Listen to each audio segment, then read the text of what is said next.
Bienvenidos todos al podcast Caso Cerrado. Nosotras somos María Paula Giraldo, Valentina Coconubo y Gabriela Bogotá, expertas en Derecho Civil y Comercial. El propósito de este podcast está encaminado a asesorar a nuestros oyentes frente a las situaciones dentro del ámbito jurídico que les ocurren en su día a día. En el episodio de hoy se dará a conocer la investigación de un caso enviado hace unos días por una oyente. Ella es miembro de la Junta Directiva de Tréboles S.A. En enero del 2022, los accionistas de Arbolitos SAS entablaron conversaciones con la empresa Tréboles SAS con el fin de evaluar una posible compraventa de acciones.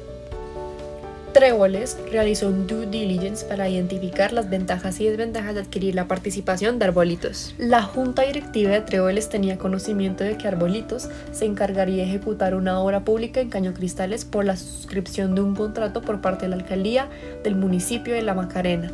Esto fue de gran interés para Tréboles, lo que los llevó a rectificar que Arbolitos contara con los permisos y licencias correspondientes para ejecutar la obra pública en Cañocristales. Asimismo, Tréboles pudo dar cuenta que la Autoridad Nacional de Licencias Ambientales había renovado la licencia de Arbolitos por 8 años más. La posibilidad de ejecutar la obra era el motivo determinante que llevó a Tréboles a contratar con Arbolitos. El 8 de agosto de 2022, Arbolitos y Tréboles acordaron por un lado que el 22 de agosto de 2022 Arbolitos se encargaría de transferir sus acciones correspondientes al 85% de la participación de la empresa Tréboles, y por otro lado, Tréboles pagaría un monto de aproximadamente $3,000 que se realizará en 4 instalamientos. El 22 de agosto de 2022 los vendedores transfirieron sus acciones a Tréboles y en contraprestación Tréboles transfirió a los vendedores el monto correspondiente de dinero del primer instalamiento. El 22 de diciembre de 2022, Tréboles transfirió a los vendedores el monto correspondiente al segundo instalamiento.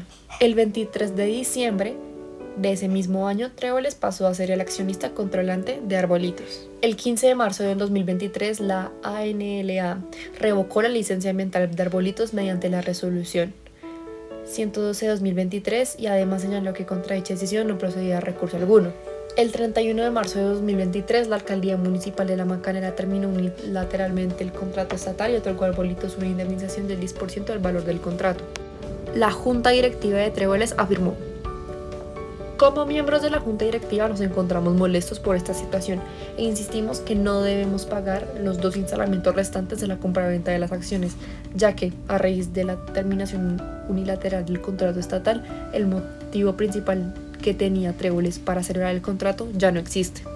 Con base en lo anterior, nosotras hemos logrado sintetizar los hechos relevantes en una pregunta.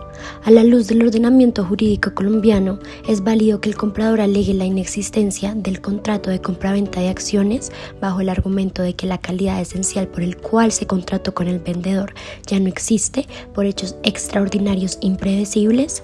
Con el fin de resolver el interrogante, hemos abordado la investigación en 3 temas principales. Primero, la compraventa de acciones. Segundo, la causa de los negocios jurídicos. Y por último, la teoría de la imprevisión. Inicialmente, con relación a la compraventa de acciones, estas son de naturaleza mercantil, es decir, su regulación se encuentra en el Código de Comercio, puesto que así lo establece el numeral 5 del artículo 20 del mencionado código. Ahora bien, la finalidad de dicho contrato consiste en el traspaso de una participación alícuota en una sociedad y de su empresa subyacente por medio de sus acciones. Para llegar a ello, el simple acuerdo de las partes es suficiente para la enajenación de acciones según el 406 del Código de Comercio. Es decir, el consenso en este contrato bilateral hace parte de la naturaleza de este negocio jurídico. Teniendo en cuenta que el contrato de compraventa de acciones trata sobre un objeto del cual se desenvuelven una serie de obligaciones, efectos y posibles riesgos, es típico y conveniente que se realice un proceso de due diligence. Lo anterior con el fin de que en este trato preliminar las partes regulen de manera en la que se verificará y evaluará los aspectos de mayor relevancia para suscribir o no el negocio jurídico, así lo establece el académico Juan Carlos Barón. Por consiguiente, la actividad de debida diligencia debe tener el suficiente alcance para que la parte que lo lleve a cabo recolecte la información necesaria para examinar los antecedentes, la situación y las perspectivas del posible negocio jurídico por celebrar. Eso incluye virtudes, ventajas, desventajas, riesgos previsibles según el caso concreto. Sin embargo, el incumplimiento de las obligaciones que se contraen tras la celebración de acuerdos como el de debida diligencia compromete la responsabilidad civil del deudor incumplido por los daños patrimoniales ocasionados al acreedor. Para ello, el reclamante debe demostrar la existencia del contrato, las obligaciones incumplidas en el momento de su ejecución y el daño causado por el incumplimiento. Para poder resolver la pregunta planteada, tenemos que hablar sobre qué es la causa. La definición que se toma en el ordenamiento jurídico colombiano es la expuesta por la teoría francesa, la cual está consagrada en el artículo 1524 del Código Civil colombiano. Esta menciona que no puede haber obligación sin una causa real y lícita, pero no es necesario expresarla. La pura liberalidad o beneficencia es causa suficiente. Esta hace alusión a la causa impulsiva y determinante, la cual es el porqué del acto, la razón de ser del negocio jurídico, la finalidad por la que se declara la voluntad, y es un elemento esencial del acto jurídico. Esto lo trae a colación Norma Juanes en su texto La causa del derecho. Además, esta dicha causa no puede ser investigada ni controlada por los jueces. Asimismo, la causa es aplicada en la esfera de la voluntad privada, lo cual lo menciona Eduardo y Guillermo Espina en su texto. Esta se evidencia en el artículo 1502 del Código Civil, donde se menciona tanto el acto como el contrato. De igual forma, este capítulo de Guillermo y de Eduardo, denominado La causa de los actos jurídicos de su libro Teoría General del Contrato y del Negocio Jurídico, trae a colación la razón de ser del negocio y el objetivo que tiene, el cual es de controlar y sancionar los actos jurídicos ilícitos en su fin. Es por eso que la causa se caracteriza por 1. Ser un requisito para la validez de los actos jurídicos que corresponden a la idea de móviles determinantes, en donde se pueda distinguir lo que determina el consentimiento de las partes y las causas que son indiferentes y pues que no generan influencia en esto. Y 2, los móviles determinantes deben ser comunes o conocidos en ambas partes. Si se reúnen estas dos características, los móviles pasan a convertirse en requisitos para la validez de los actos jurídicos. Por último, es necesario hacer énfasis en la teoría de la imprevisión.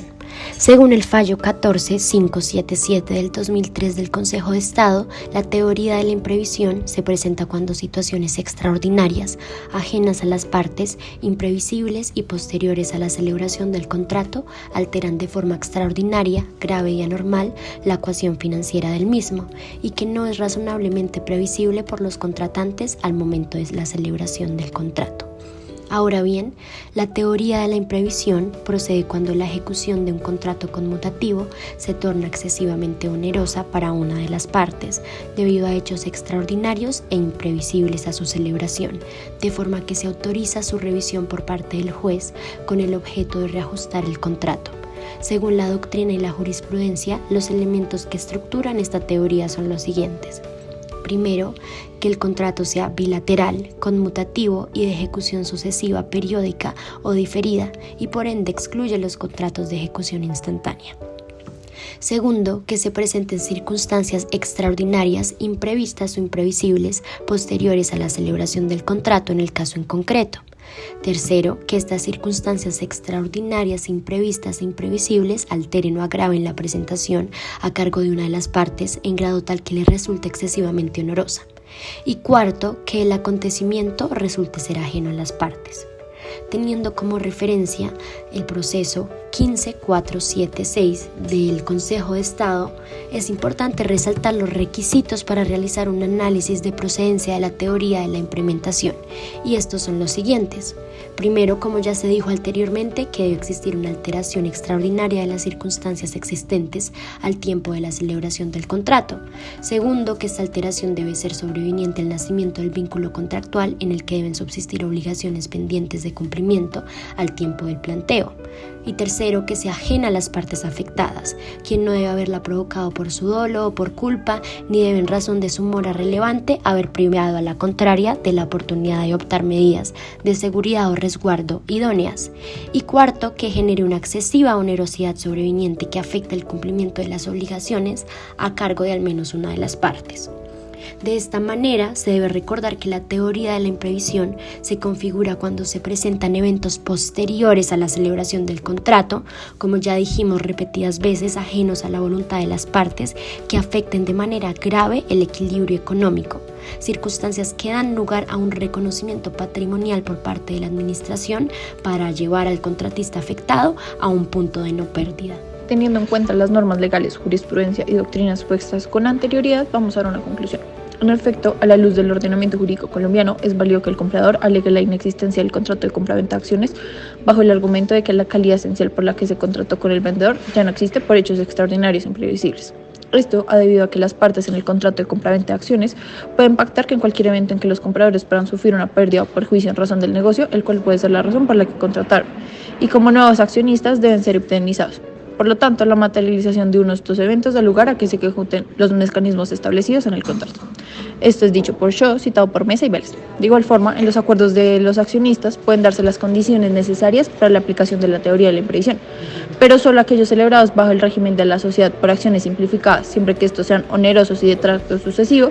Cumplido este requisito, permitiría que se diera la revisión judicial, siendo posible su reajuste o declaración de inexistencia, como lo menciona Uribe y Ocampo.